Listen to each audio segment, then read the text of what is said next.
الحمد لله وحده والصلاة والسلام على من لا نبي بعده أما بعد فأعوذ بالله من الشيطان الرجيم بسم الله الرحمن الرحيم قل إنما أنا بشر مثلكم يوحى إلي أنما إلهكم إله واحد فمن كان يرجو لقاء ربه فليعمل عملا صالحا ولا يشرك بعبادة ربه أحدا رب اشرح لي صدري ويسر لي أمري واحلل عقدة من لساني يفقه قولي رب زدني علما رب لك الحمد كما ينبغي لجلال وجهك وعظيم سلطانك اللهم صل وسلم على نبينا محمد صلى الله عليه وآله وسلم۔ محترم سامعین کرام، شاہ اسماعیل شہید رحمہ اللہ نے اپنی کتاب تقویۃ الایمان میں دوسرا باب اس عنوان سے باندھا ہے، شرک کی اقسام۔ یعنی شاہ اسماعیل شہید رحمہ اللہ یہاں پر شرک کی قسمیں بیان کرنا چاہ رہا ہے۔ شرک کی مشہور 3 قسمیں ہیں۔ پہلے نمبر پر ہم نے بیان کیا تھا الشرک فی العلم یا شرک فی العلم، اللہ کے ساتھ اللہ کے علم میں غیر اللہ کو شریک ٹھہرانا، اور اس کی بطلان پر ہم نے قرآن مجید سے بعض آیات پڑھی تھی۔ دوسرے نمبر پر شرک بالتصرف، تصرف کا معنی ہے اختیار، حکم چلانا، یعنی اللہ کے ساتھ اختیار میں کسی اور کو اختیار دینا، یا ایسا کہنا بجا ہوگا کہ اللہ کے اختیار میں غیر اللہ کو اختیار دینا اور اس کے لیے حکم ماننا، کائنات میں ارادے سے تصرف و اختیار کرنا، حکم چلانا، خواہش سے مارنا اور زندہ کرنا، یعنی موت اور زندگی دینا، فراخی و تنگی، تندرستی و بیماری، فتح و شکست، اقبال و ادبار، مرادیں برلانا، بلائی ٹالنا، مشکل میں دستگیری کرنا اور وقت پڑنے پر مدد کرنا، یہ سب کچھ اللہ تعالیٰ ہی کی شان ہے، کسی غیر اللہ کی یہ شان نہیں، خواہ وہ کتنا ہی بڑا انسان یا فرشتہ کیوں نہ۔ پھر جو شخص اللہ تعالیٰ کے بجائے کسی اور میں ایسا تصرف ثابت کرے، یعنی اسی سے مدد مانگے، اسی کے لیے مرادیں برلائے، اسی سے بلائے ٹالنے کی دعائیں مانگے، اسی سے فراخی و تنگی مانگے، اسی سے تندرستی و بیماری، اور اسی طرح زندہ و موت اسی سے مانگے، اس سے مرادیں مانگنا، اسی سے عرض سے اس کے نام کی منت مانے پر قربانی کرے اور مصیبت کے وقت اس کو پکارے کہ وہ اس کی بلائیں ٹال دے، ایسا شخص مشرک ہے اور اس کو شرک فی التصرف کہا جاتا ہے، یعنی اللہ کے اختیارات میں سے غیر اللہ کو وہ اختیارات دینا، حالانکہ وہ اختیارات اللہ نے اپنے پاس ہی رکھے ہیں، یعنی اللہ تعالیٰ کا ساتھ تصرف غیر اللہ میں مان لینا شرک ہے، خواہ وہ ذاتی مانا جائے یا اللہ تعالیٰ کا دیا ہوا، ہر صورت میں یہ عقیدہ شرکیہ ہے۔ شرک کی تیسری قسم عبادت میں شرک۔ قرآن مجید میں اللہ رب العالمین احکم الحاکمین اپنے رسول سے مخاطب ہیں، اے محمد الرسول اللہ کہہ دیجئے انا بشر مثلکم انما انا بشر، میں تمہاری طرح تمہارے جیسا ہی انسان ہوں، یوحا الی انما الہکم الہ واحد، میری طرف یہ وحی کی گئی ہے کہ تمہارا ایک ہی الہ ہے، ومن کان یرجو لقاء ربہ فلیعمل عملا صالحا، جو شخص بھی اپنے رب کی ملاقات کا امید رکھے تو وہ عمل صالح کرے، ولا یشرک بعبادت ربہ احدا، اور اپنے رب کے ساتھ عبادت میں کسی کو شریک نہ ٹھہرائے،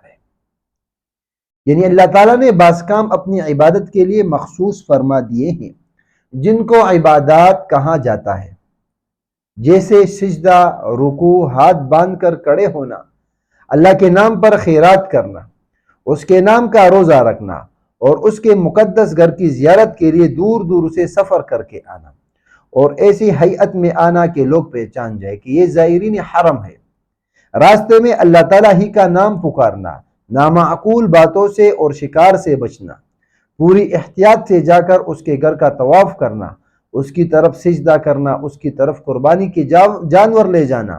وہاں منتیں ماننا، کعبہ پر علاب چڑھانا،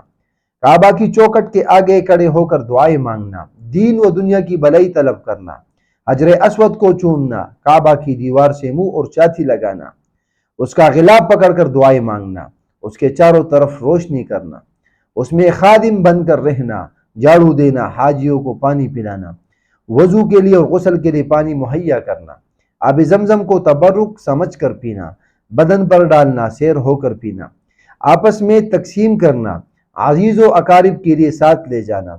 اس کے آس پاس کے جنگل کا ادب و احترام کرنا، وہاں شکار نہ کرنا، درخت نہ کاٹنا، گھاس نہ اکاڑنا، جانور نہ چرانا، یہ سب کام اللہ تعالیٰ نے اپنی عبادت کے طور پر مسلمانوں کو بتائے ہیں۔ پھر اگر کوئی شخص نبی کو یا ولی کو یا بوت و پریت کو یا جن و پری کو یا کسی سچی یا جھوٹی قبر کو یا کسی کے تان یا چلے کو یا کسی کے مکان و نشان کو یا کسی کے تبرک و تابوت کو سجدہ کرے یا رکوع کرے یا اس کے لیے روزہ رکھے یا ہاتھ باندھ کر کھڑا ہو جائے یا چڑھاوا چڑھائے یا اس کے نام کا جھنڈا لگائے یا جاتے وقت الٹے پاؤں چلے، جس طرح کا آج کل درباروں میں رواج ہے کہ ایک بندہ جب واپس ہوتا ہے دربار سے وہ تو پیچھے کی طرف پیٹ نہیں کرتا قبر کی طرف، تو یہی مراد ہے، الٹے پاؤں چلے یا قبر کو چومے یا قبروں یا دیگر مقامات کی زیارت کے لیے دور سے سفر کر کے جائے یا وہاں چراغ جلائے اور روشنی کا انتظام کرے یا ان کی دیواروں پر غلاف چڑھائے یا قبر پر چادر چڑھائے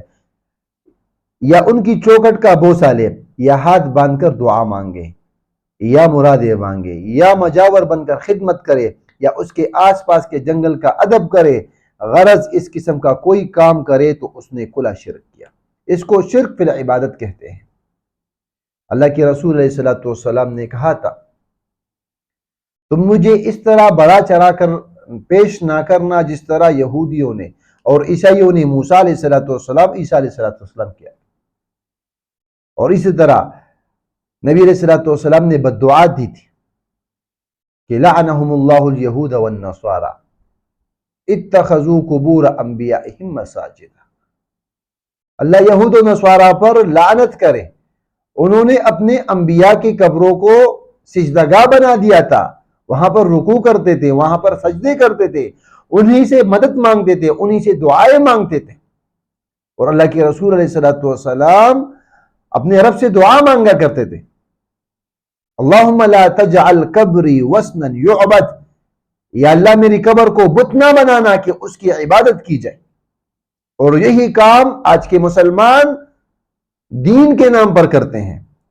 اور وہ اپنے دربار اور درگاہ اسی اللہ کے نام پر چلاتے ہیں، حالانکہ یہ کھلا تضاد ہے، اسلام کے منافی ہے، اور یہ سارے کام شرک کے کام ہے۔ اللہ کے رسول علیہ الصلوۃ والسلام کو کی تعلیمات کو پڑھنا چاہیے۔ اسی وجہ سے صاحب علم کہتے ہیں